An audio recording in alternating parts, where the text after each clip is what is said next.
In this video, we will look at how to insert nodes to a list.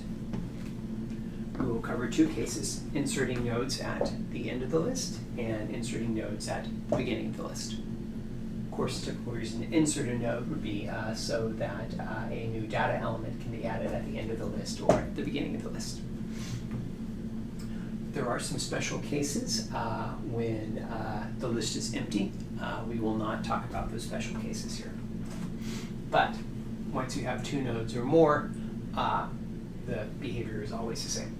Okay, so we want to insert a node at the end first. So what we do is begin at front and traverse the list to find the last node, because that's the only way we have of finding the last node unless we maintain a separate pointer to the last node. Then we will create a new end node. We will make it point at null, or make it a null reference to use Java's terminology, and then we will change the reference, the pointer in what used to be the last node, to make it to point to this node. Voila! Now we have a linked list with three nodes. We start from the front, we see the first node, we see the second node, we see the third node, we see that this is the last node because it has a null pointer at the end. Okay, so the second case is inserting on the front. And here we need to be a little more careful. So it sounds easy enough. We just create a new node here and put it in the list.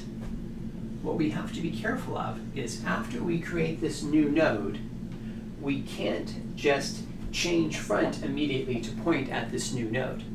The reason is that we would then lose our pointer to this node and therefore the rest of the list, and so we would lose the rest of the list.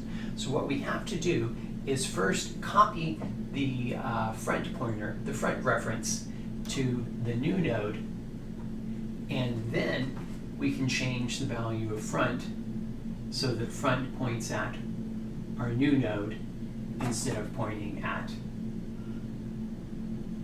the old first node. So now we have safely added a node at the beginning of the list, at the head of the list, without losing the rest of the list.